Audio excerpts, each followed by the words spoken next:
sehat Rumah Sakit Akademik UGM, kembali lagi di TikTok, tips dan informasi kesehatan Rumah Sakit Akademik UGM. Bareng aku, Hesti Puspa, tralalala. Nah, melanjutkan nih, ini masih dalam satu rangkaian episode tentang poliklinik gagal jantung. Kemarin yang part pertama sudah kenalan nih dengan poliklinik Bisma dengan Dr. Humaira Elpa. Lalu yang kedua, kita kemarin udah ngobrol tentang nutrisi yang tepat untuk pasien gagal jantung. Yang ketiga ada rehabilitasi medik khusus pasien gagal jantung. Nah, di podcast kali ini kita bakal ngobrol-ngobrol asik tentang pentingnya kepatuhan terhadap terapi gagal jantung bersama narasumber kita yang udah hadir, narasumber cantik tentunya, dokter cantik kita, ada Dr. Diah Samti Mayasari PhD SPJP. Halo Dr. Diah. Tepuk tangan. Ada 5.000 penonton Dok di sini Dok. Apa kabar Dok? Baik. Alhamdulillah ya. Salam sehat untuk semuanya ya Dok ya, tentunya. Salam sehat semuanya. Sesuai materi podcast kali ini ya Dok ya, tentang pentingnya kepatuhan terhadap terapi gagal jantung nih Dok. Ngomong-ngomong soal patuh nih ya Dok ya. Saya ambil contoh sedikit Dok tentang boleh. Patuh diet ya Dok ya. Patuh diet. Mungkin dari sahabat sehat yang baru diet mungkin atau yang udah berhasil diet, boleh lo share caranya ke Hesti Tralalala ini. Soalnya tuh saya tuh termasuk ini loh Dok, 1-2 hari oke lah untuk ngurangi makanan, untuk olahraga gitu ya Dok ya. Hari-hari berikutnya tuh cuma janji doang gitu. Otomatis kan saya termasuk yang nggak patuh nih Dok, termasuknya ya. Akibatnya ekspektasi saya buat turun berat badan juga capai ya. Ya punten ini Dok. Nah, oke. Balik lagi ke pasien gagal jantung ya Dok ya. Mungkin sebetulnya semua pasien yang dalam masa perawatan atau pengobatan itu kan memang harus patuh ya Dok ya dalam berobat itu. Nah, khususon bagi pasien gagal jantung, apa sih Dok yang harus dipatuhi selain tata tertib gitu? Iya, selain orang tua, selain pemerintah itu ya. Iya, betul. Selain prokes itu ya Dok ya. Betul ya. Apa tuh Dok? Oke, ya. Untuk pasien gagal jantung ada beberapa hal memang yang harus kita dipatuhi gitu ya. Betul. Yang pertama memang untuk obat-obatan ya, rutin minum obat sesuai dengan ketentuan dari dokter yang memberikan obat. Gitu ya. Nah, biasanya pasien gagal jantung itu obatnya banyak. Ya Mbak ya. Jadi padahal pasiennya sepuh-sepuh. Waduh. Iya, sepuh-sepuh gitu. Kadang lupa sudah minum obat atau belum. Nah, kadang itu malah kedobelan gitu kan. Nah, makanya itu jadi salah satu sebab ketidakpatuhan. Nah, yang bisa diatasi di sini adalah peran keluarga memang. Keluarga itu membantu menyiapkan gitu ya, sehingga benar-benar ya memang bisa patuh gitu. Yang harusnya diminum pagi-pagi, yang harusnya diminum sore-sore, seperti itu. Nah, kemudian selain itu juga dari dosisnya. Dosisnya juga dosis yang tepat, yang sesuai dengan diresepkan oleh dokter ya. Jadi kadang-kadang ada yang dikurangi karena mungkin menganggap saya kok badannya jadi nggak enak kalau minum itu. Nah, itu padahal kan sebetulnya bisa jadi bukan karena obatnya. Nah, kalau bisa memang obat rutin diminum dengan dosis yang tepat. Itu yang pertama. Yang kedua, rutin kontrol ke dokter ya, rutin kontrol ke dokter. Karena pas kontrol itu memang kita ingin mengetahui bagaimana sih kondisi pasien saat ini gitu, bukan sekedar mengambil obat.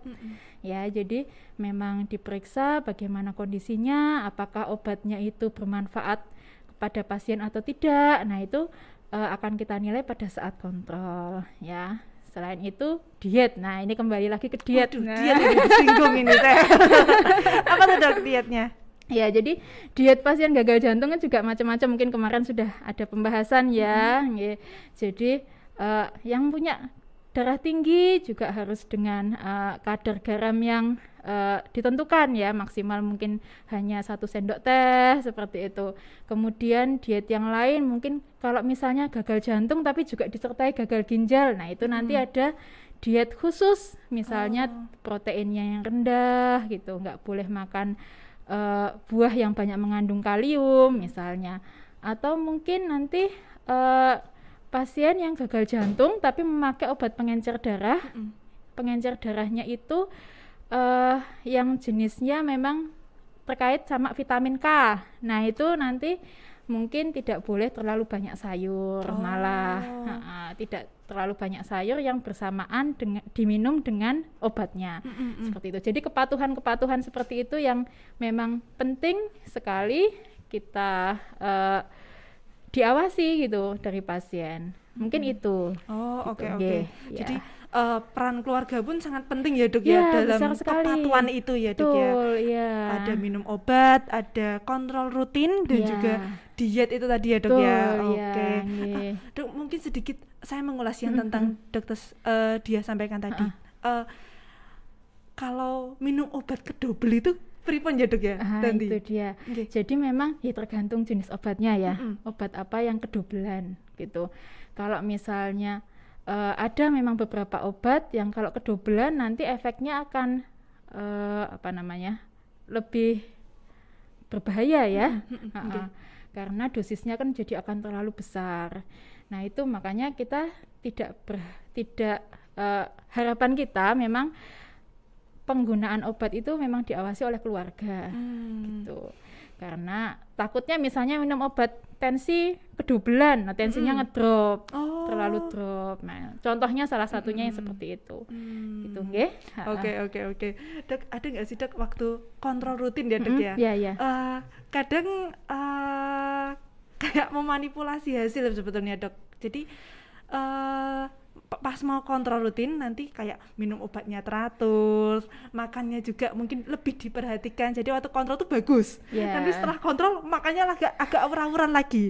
Obatnya agak dipermainkan gitu. Ada nggak sih, Dok, sebetulnya? Pengalaman ya. Aduh. Ada nggak sih, Dok, yang ngeyel kayak gitu sebetulnya? Ada ya. Ada. Ya ada. Jadi memang kita bisa melihat kepatuhan obat itu dari keluhan. Dari keluhannya. Jadi biasanya memang kalau obat sudah terkontrol baik, misalnya dikatakan sudah minum rutin, tapi ternyata kok keluhan masih banyak. Nah ini kita perlu mengulas lagi, benar diminum apa enggak gitu. Atau mungkin dari tekanan darahnya kok masih tinggi, benar diminum atau enggak itu kita bisa mungkin nanyakan ke keluarga gitu. Kadang-kadang pasien merasa minum, tapi ternyata keluarga bilang, loh itu sebetulnya enggak diminum, Dok. Ya, kadang ada yang seperti itu gitu. Jadi kita pentingnya memang kita juga komunikasi ke pasien juga ke keluarga. Betul, ya.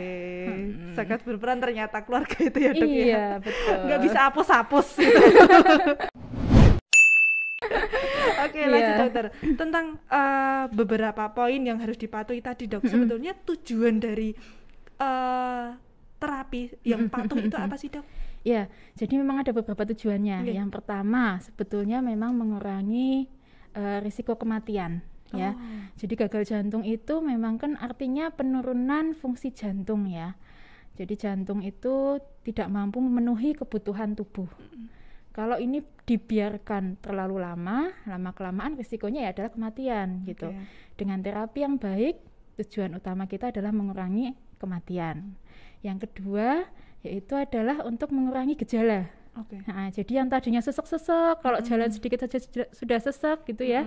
Nah, harapannya kita setelah kita minum obat rutin itu nanti bisa lebih nyaman gitu, gejalanya lebih berkurang. Kemudian yang ketiga itu bisa beraktivitas fisik seperti biasa gitu ya. Jadi nggak ada hambatan lagi, misalnya untuk naik tangga nggak begitu ngos-ngosan, walaupun memang mungkin akan tetap ada bedanya ya sama yang tidak gagal jantung. Kemudian selain itu juga tujuan yang lain adalah untuk mengurangi rawat inap. Nah, jadi rawat inap berulang itu pada pasien gagal jantung, risikonya adalah semakin menurunkan fungsi jantungnya gitu. Nah, maka dengan terapi gagal jantung yang baik, harapannya kita nanti angka rawat inapnya dia akan berkurang gitu. Selain itu juga meningkatkan kualitas hidupnya. Ya, jadi dia akan lebih merasa nyaman gitu ya dengan kondisi sehari-harinya dia bisa kembali bekerja. Ya, itu tujuan utama sebetulnya. Ya. Gitu. Ternyata terapi itu pun juga tidak semata-mata untuk wangun-wangunan ya Dok ya. Pastinya itu sangat berpengaruh untuk kehidupan sehari-hari gitu ya Dok ya. Betul. Supaya nggak ngos-ngosan.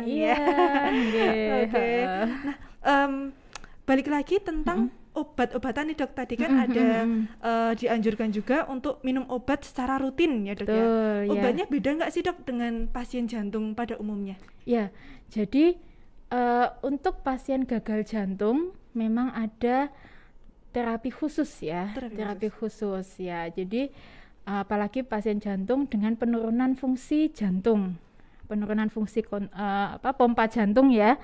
Nah, itu ada terapi khusus. Beberapa terapi memang obat, salah satunya itu obat tensi sebetulnya. Tapi di sini yang kita ambil fungsinya obat itu agar jantung tidak makin besar, tidak makin bengkak. Ya, walaupun pasien itu tensinya normal saat ini, mungkin tetap akan kita berikan dengan dosis kecil agar jantung tidak makin bengkak. Nah, ini yang mungkin sering disalahpahami oleh masyarakat. Nggak punya tensi tinggi kok, jadi obat itu nggak diminum gitu. Nah, padahal obat ini fungsinya untuk menjaga biar jantung tidak makin besar. Ada juga obat yang memang untuk menjaga denyut jantung gitu. Denyut jantungnya jadi tidak cepat ya. Kalau denyut jantungnya optimal, nanti dia memompanya pun juga akan lebih optimal jantung. Jadi memang ada beberapa obat khusus. Selain itu juga mungkin ada obat yang tergantung penyebabnya ya. Jadi gagal jantung itu kan juga penyebabnya macam-macam. Nanti akan ada tambahan-tambahan obat tergantung pada penyebab dan penyakit penyerta lainnya. Betul. Dari obat-obatannya itu disesuaikan dengan penyebab dan penyakit penyerta ya Dok ya. Dari betul. situ yang membedakan ya Dok ya. Dari betul. Untuk masing-masing pasien. Oke. Siap. Untuk mungkin balik lagi nih Dok ke layanan Poliklinik Bisma. Pemeriksaan apa aja sih Dok di sana itu? Jadi memang pada Poliklinik Bisma itu nanti pasien akan mendapatkan konsultasi dengan gizi ya. Jadi nanti kan bagaimana gizi yang tepat untuk pasien gagal jantung tergantung pada penyebabnya itu tadi. Misalnya hipertensi, nanti ada gizi yang khusus seperti apa, diabetes ada gizi yang khusus seperti apa, kemudian pada pasien gagal jantung itu sendiri cairannya harus berapa banyak. Nah, itu nanti ada konsultasi khusus dengan gizi yang pertama. Yang kedua adalah konsultasi khusus dengan perawat, edukator ya. Nanti di situ juga akan ada banyak penjelasan dari perawat gitu. Itu yang kedua. Kemudian juga nanti akan ada pemeriksaan khusus oleh dokter di spesialis jantung di klinik gagal jantungnya gitu ya. Nanti akan diperiksa secara lebih mendalam begitu. Kemudian nanti juga akan kita rencanakan pemeriksaan penunjang. Pemeriksaan penunjangnya itu contohnya kita akan menjadwalkan untuk eko atau USG jantung. Ya. Itu secara berkala, misalnya setiap 6 bulan nanti kita akan melihat bagaimana perkembangannya, responnya terhadap obat, itu nanti akan kita lihat. Kemudian juga mungkin laboratorium, kita akan cek secara berkala juga, seperti itu. Kemudian juga kita akan menilai kualitas hidup sebetulnya, kualitas hidupnya pasien, apakah terdapat peningkatan atau tidak, itu nanti dari kuesioner, menggunakan kuesioner. Ya, mungkin seperti itu. Untuk pemeriksaan lain nanti akan sesuai dengan penyebabnya. disesuaikan penyebabnya apakah seperti tadi ya, Dok, ya? apakah memang butuh treadmill, apakah memang butuh CT scan jantung, apakah memang butuh pemeriksaan yang lain, nanti disesuaikan dengan penyebabnya. Oke, Begitu. sesuai dengan namanya ya, Dok, ya, poliklinik gagal jantung terintegrasi. Betul, ya, jadi ini benar-benar beberapa profesi gitu ya, Dok, ya. Iya, Oke. Ada gizi, perawat, dan dokter spesialis jantung. Iya, betul. Oke, ternyata sangat lengkap para pemirsa ya, para sahabat sehat. Oke, nah karena kita lagi ada di TikTok ya, Dok, ya, tips dan informasi kesehatan. Boleh nih, Dok, di-share tentang tips menjaga kesehatan jantung ala Dokter Diah. Silakan, Dok. Ala saya ya. Ya, jadi untuk tips ini kita ada 2 ya. Maksudnya yang pertama pada pasien yang belum punya sakit jantung. Oh, yang belum. Ya, yang belum punya sakit jantung. Itu yang pertama memang gaya hidup sehat. Apa itu gaya hidup sehat? Bukan bergaya ya. Bergaya. Itu saya mungkin ya, Dok. Iya. Jadi gaya hidup sehat itu tidak merokok ya. Kemudian yang kedua, makan makanannya yang sesuai dengan porsi. Maksudnya kolesterolnya tidak terlalu tinggi gitu. Kemudian garamnya itu maksimal hanya 5 gram per hari. 5 gram itu 1 sendok teh ya. Kemudian juga aktif berolahraga. Olahraga itu sebetulnya dalam 1 minggu 150 menit sudah cukup. 150 menit ya, itu ya? Tapi olahraga yang intensitasnya sedang ya, maksudnya misalnya jalan kaki itu sudah cukup 150 menit dalam 1 minggu. Jadi dalam sehari 30 menit. Ya, okay. Itu 5 sampai dengan 7 hari dalam seminggu itu sudah cukup gitu. Kemudian yang penting memang tidak stres ya, menjauhi stres seperti itu. Nah, kemudian kalau untuk pasien yang sudah sakit seperti apa? Nah, kalau yang sudah sakit memang rutin untuk minum obat seperti tadi. Karena dengan obat itu justru menjaga agar penyakitnya itu terkontrol, terkendali gitu. Bukan berarti kita dengan banyak obat terus nanti malah takutnya ginjalnya kena, yang sering seperti itu ya. Betul. Nah, tapi justru kalau penyakit itu tidak diatasi malah akan semakin istilahnya merembet ke organ yang lain. Mungkin ajak ya, Dok, ya, iya gitu. Betul. Takutnya Tensi tinggi, kalau nggak dikasih obat ya nanti ginjalnya kena, jantungnya kena, nanti bisa stroke, malah berbahaya. Mungkin seperti itu. Siap. Ternyata lengkap, sudah dikasih 2 bagi yang belum terkena dan sudah terkena ya, Dok, ya. Kalau yang sudah belum terkena, dengan mulai menjaga pola makan, gaya hidup sehat, olahraga, jangan lupa ya, bisa. Dan tidak merokok.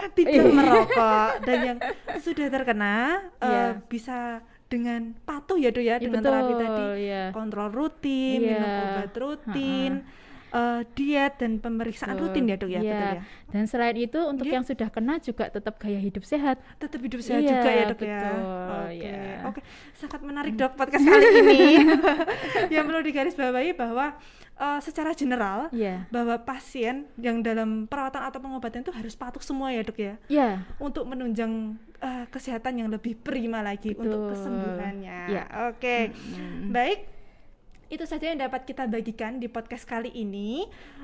Untuk sahabat sehat yang mau ketemu dengan Dokter Maya, bisa langsung ke Poliklinik Bisma atau ke Sadewa 3 ya, Dok, ya. Betul. Kalau Poliklinik Bisma buka setiap hari Kamis pukul 12 sampai selesai. Kalau yang Poliklinik Jantung jam berapa, Dok, kalau boleh tahu? Saya Senin, Rabu, Jumat. Ya, jam 10 ya. Jam 10. Oke. Di lantai 3 di Gedung Sadewa. Oke. Informasi lebih lengkapnya bisa langsung pantengin sosial media kita di Instagram, Facebook, Twitter, dan juga website. Dan jangan lupa subscribe channel YouTube kami di Rumah Sakit Akademik UGM. Klik like dan share ke teman-teman kalian dan keluarga. Oke, Dokter Diah, terima kasih banyak sudah mampir di podcast kali ini. Semoga kita dapat bertemu lagi di acara yang lain ya, Dok, ya. Oke. Saya Hesti Puspa Tralala bersama Dokter Diah. Izin pamit undur diri. Sampai jumpa.